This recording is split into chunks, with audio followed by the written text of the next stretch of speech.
I think it's demeaning to him.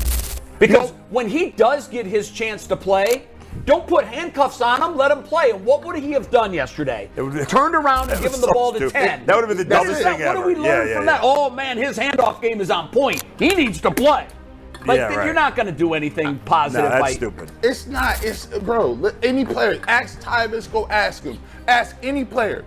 If you sit on that sideline and they say, you going in, now this is different. If somebody gets hurt or the coach says, hey, this guy's hurt, obviously every teammate is going to go into the football game because your team needs you. With excitement, too. With excitement. You want to play. Here's the thing. But if it's garbage time. It's garbage time and I'm handing the ball off. No, let him finish his breakfast. Like let him finish what he is. Here's the thing I gotta say, and I'll give it back to the rest of the audience. Listen, when he get an opportunity to play, let him have an opportunity to play for real. For real. Yeah. Them snaps at the end of the game is not gonna do anything for his development. Nothing. Those are snaps, handoffs, and that's window dressing. I'm not trying to see window dressing. Give Dillon Gabriel. Cleveland woke up this morning buzzing, not about the win, but about the decision that didn't happen. The Browns crushed the Dolphins, the game was in hand, the dog pound was roaring, and yet, rookie phenom Shedeur Sanders never took a single snap. It didn't take long for the post-game show to explode. Super chats were flying, 50 messages deep, and 35 of them had one name in bold caps: Shedeur. Why didn't he get in? What's Stefanski doing? Is Shedeur even part of the plan? And that's where the storm began. G, Bull, and Jay tried to make sense of it live on air, but emotions were running high. Bull jumped in first, frustrated, calling the whole debate nuts. He couldn't believe people were mad over a few garbage time minutes. "You're not gonna throw the ball," he said. "What are we evaluating here? His handoff skills?" That line hit hard, because deep down, fans knew what he meant. Those last minutes weren't going to crown Shedeur as the next face of the franchise. But they also wouldn't have hurt. And yet, the frustration wasn't really about the final drive. It was about something bigger. Why Shedeur's name keeps coming up and why he still hasn't been unleashed. See, most of those people demanding to see him weren't lifelong Browns fans. They were Shedeur Sanders fans. They followed him from Colorado, from Primetime's legacy, from the spotlight of college football to the cold wind of the NFL. But in Cleveland? That's where things get complicated. Bull made an interesting observation that had the studio buzzing. He said during the Bengals game, he noticed Jake Browning, Cincinnati's backup, sitting right next to Joe Flacco every time the Bengals offense came off the field. He even pointed out Tua and Quinn Ewers doing the same in Miami. But in Cleveland? Shedeur wasn't seen next to Dillon Gabriel once. And that lit the fuse. Was Shedeur disengaged? Was it a bad look? Or was it just one of those overanalyzed sideline moments that fans love to blow up? Because from Bull's point of view, that detail meant something. In most NFL locker rooms, the backup QB stays close, always watching, always learning, always listening to the play calls through the headset. That's part of the grind. The mental reps, the sideline education that turns rookies into pros. But the cameras never showed it. And when Jay confirmed he hadn't really seen it either, that Shedeur seemed off to himself, sometimes chatting with Denzel Ward or standing apart, the narrative started to write itself. Maybe Shedeur's not as engaged as people think. That's when the real question dropped. Is Shedeur Sanders actually ready? Because rumors have been circulating inside the building. Veteran voices, including Joe Flacco, have hinted that Shedeur isn't ready yet. And when a Super Bowl MVP like Flacco says it, people listen. But then again, how do you get ready if you never play? The NFL doesn't give out development time for free. You either earn your reps or you watch your future pass by from the sideline. Jay tried to calm things down, reminding everyone that backup quarterbacks learn in different ways. He pointed out that Shedeur's got his headset on, he's listening to the coaches, he's in the meetings, he knows the game plan. Just because the camera doesn't catch him studying next to Gabriel doesn't mean he isn't doing the work. And that's a fair point. NFL broadcasts show maybe 3% of what's happening on the sidelines. Fans build full storylines out of a 2-second camera pan. But still, perception matters. Because when you're the chosen one, when you're Deion Sanders' son, the college superstar turned NFL rookie, every detail gets magnified. Even where you sit. And here's where things get really layered. G pushed back on all the noise, saying people don't understand how NFL sidelines actually work. This isn't college ball. You don't just sub in quarterbacks in garbage time for experience. He's right. In the NFL, when a team has a lead, the starter finishes it. Period. Coaches value rhythm, control, and trust. You don't risk injuries, bad snaps, or awkward handoffs just to make the fans happy. So when Kevin Stefanski decided to stick with Dillon Gabriel to close out the win, he wasn't being stubborn, he was being professional. Still, it raises the question, what's the long-term plan? Because the Browns didn't draft Shedeur Sanders to hold a clipboard forever. There are multiple people I consistently say, there are veterans on this team that are excited to see Shedeur Sanders play. And they feel like Myles Garrett says, I see him in the coach's office all the time. I walk right by there. I like what he's doing. At the end of the day, it's about seeing what he's going to do on the field. I think the fans are excited to see him play too. Oh, I want to see what he is. Right. But I think we all want to see him play. The problem is, and this is why you don't draft two quarterbacks in the same draft. There's a myriad of reasons why you don't do that, but in this particular case, you can only evaluate one at a time. It's not like they're wide receivers and you can put two of them in the game at the same time and they can rack up plays. We can only evaluate one quarterback at a time. And right now, we're still reading the book on Dillon Gabriel. When we've got enough intel as to what the book looks like, then we have to put that book down and simultaneously read two at once and pick this book up and see what he can do.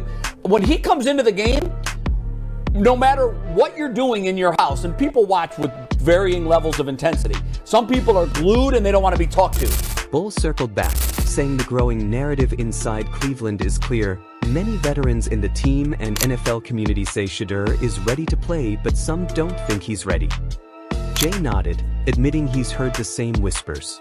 But he also noted that there are plenty of players inside the building who feel the opposite. Veterans who've said privately that Shedeur is sharp, composed, and ready to go if called upon. So which is it? Is the kid unprepared, or just being protected? The panel went back and forth. G argued that it's unfair to judge Shedeur week by week. He's the backup, he said. He's doing the work. He's learning. He's not out here campaigning for a starting job, he's preparing for when his number's called.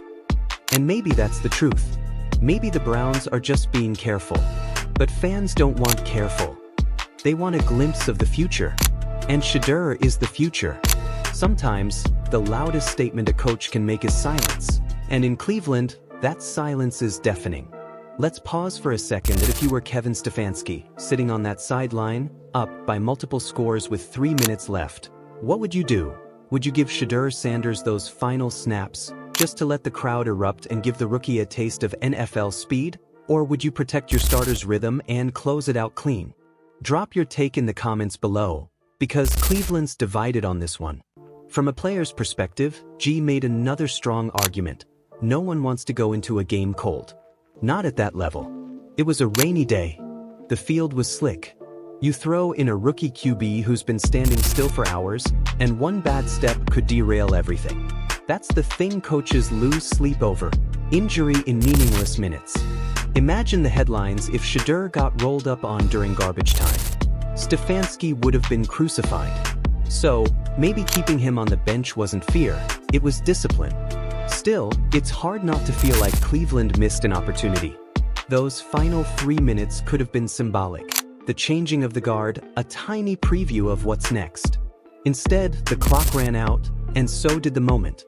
Sometimes the safest choice is the one that costs you the most in the long run. Jay wrapped up the segment by putting it into perspective. Those snaps at the end, he said, don't do anything for development. They're just handoffs. Window dressing. He's not wrong, but development isn't just about throwing passes. It's about feeling the lights, hearing the crowd, controlling the huddle for real. Those small moments, even if they're simple, build confidence. And confidence is the one thing you can't simulate in practice. So what matters more, safe coaching or symbolic trust? Do you let a rookie QB touch the field just to feel it? Or keep him wrapped until he's perfect? Let's be real. perfection never comes from the sideline. The dog pound was ready for their glimpse of the future, but instead, they watched the past run out the clock. When the clock hit 0, the scoreboard told one story, victory. But for Browns Nation, it was the absence of one name that stole the headlines, Shedeur Sanders. In that moment, something shifted. It wasn't about winning anymore. It was about identity, about what this team wants to be, and who they want to lead them when the real storms hit. Because deep down, Cleveland fans know they've been here before.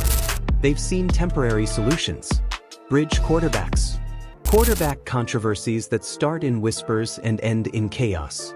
And they can feel it again, that tension between the now and the next. Stefanski may have managed the clock perfectly, but he didn't manage the moment. Sometimes, a coach can win the game and still lose the room. G made that point on air. You could see it in his tone. He wasn't attacking Stefanski. He respects him. But he said something that hit home. There's a difference between managing a game and managing a vision.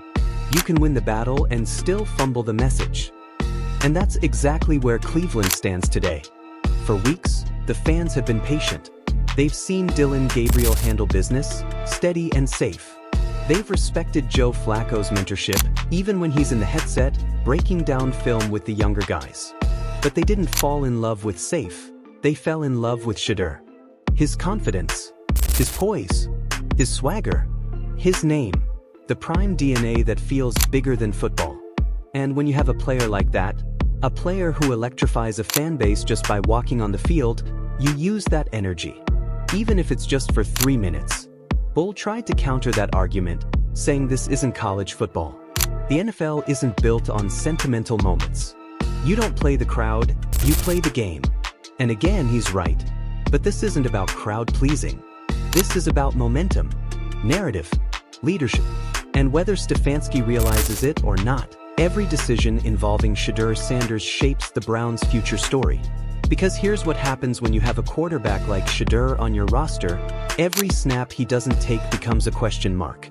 When a fan base believes more in your backup than your starter, it's not just curiosity, it's prophecy. Let's talk about what really fuels this fire, expectation. When Deion Sanders walks into Cleveland Browns Stadium, and yes, cameras catch him every time, the city feels that energy. There's an unspoken message. Greatness is in the building. That alone turns every Shedeur sighting into a headline. So when he doesn't play, when he stands silently on the sideline while the game winds down, it creates a vacuum. And in sports, a vacuum always fills with narrative. Fans start wondering, is Stefanski hesitant? Is there tension behind the scenes? Is the staff divided about when to unleash him? Because whether you love or hate it, the NFL is a story-driven league. And Shedeur Sanders is one of the most talked about rookies in the country, even without playing. Imagine that. He hasn't thrown a regular season touchdown yet, and his name already dominates post-game panels. That's the kind of attention you can't buy, but also can't hide from. Jay brought up something interesting. After the game, reporters asked around in the locker room. One teammate said Shedeur was frustrated but composed. That's a revealing phrase. Frustrated because he wanted to compete. Composed because he knew how to handle it. That balance says everything about who Shedeur Sanders is. He's not a tantrum guy. He's not a sideline yeller. He's calm, confident, strategic, just like his father. And that's why people believe in him. But it also creates this tension, because Shedeur's not going to demand his moment. He's going to wait for it. And if Cleveland doesn't give it to him soon, the noise outside is only going to grow louder. In football, patience is noble, until it starts to look like hesitation. Now, to be fair to Stefanski, he's been through this before. Quarterback rotations, media storms, fan uproar. He's learned to tune it out. He's not making decisions based on Twitter threads or YouTube clips. But even the most disciplined coaches feel the weight of perception. Because right now, Browns fans aren't just asking, why didn't Shedeur play? They're asking, what's the plan? Is Shedeur the future of the franchise, or just a flashy project for the headlines? Bull made an honest point that hit a nerve. Look, if you really think Shedeur's the future, then you've got to develop him in real time. Otherwise, you're just keeping him in bubble wrap. And that's the thing, bubble wrap doesn't make quarterbacks better. Pressure does. Mistakes do. Reps do.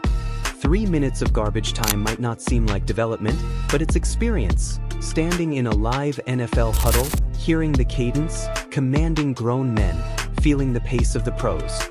That's what rookies live for. Growth doesn't happen in practice. It happens under the lights. The studio began to settle as the debate wound down. But Jay said one last thing before signing off that stuck with everyone watching. Maybe the real story isn't about Shedeur at all. Maybe it's about what Cleveland is afraid of, what happens if he's actually ready. That silence that followed said more than any stat sheet could. Because that's the uncomfortable truth no one wants to say out loud. If Shedeur Sanders steps in and plays well, everything changes. Contracts, depth charts, leadership dynamics, everything. And maybe, just maybe, that's why Stefanski kept him on the bench. Not because he's unprepared, but because the team's not ready for what happens if he shines. Sometimes, the scariest thing for a coach isn't failure. It's finding out the kid can actually play. Fast forward to this week. Practice clips leak, whispers grow, and social media's lighting up again. Hashtag #LetShedeur trends across Browns Twitter. Even former players are chiming in, saying they'd love to see what the kid's got. And once that momentum builds, it's almost impossible to stop. The Browns might not have meant to start a quarterback controversy, but they've got one now. Because every safe decision only fuels the speculation. Every time Shedeur stays on the sideline, the legend grows bigger. At some point, Stefanski will have to make a choice. Keep controlling the moment, or let the moment control him. Legends aren't made in the game plan. They're made when the coach finally lets go. So here's where it stands now. Cleveland's winning, but the noise isn't going away. The quarterback room is quiet, but the fan base isn't, and Shedeur Sanders, calm, focused, patient, is waiting for the one thing no coach can script, his moment. Maybe it'll come in a blowout. Maybe it'll come in a comeback. But when it does, Cleveland will erupt. Because everyone knows, there's something special waiting behind that helmet. He's not just another backup. He's not a social media story. He's not hype. He's Shedeur Sanders. And when he finally steps onto that field, the Browns' future begins. The question isn't whether Stefanski should have played him, it's how much longer he can afford not to. Cleveland, the debate's yours. Should Kevin Stefanski have put Shedeur Sanders in at the end of that Dolphins game? Drop your thoughts below. Hit that like button if you believe Shedeur deserves his shot. And don't forget to subscribe for more daily Browns breakdowns, controversy coverage, and Shedeur Sanders updates. This is Gridiron Insights, and we'll see you in the next one.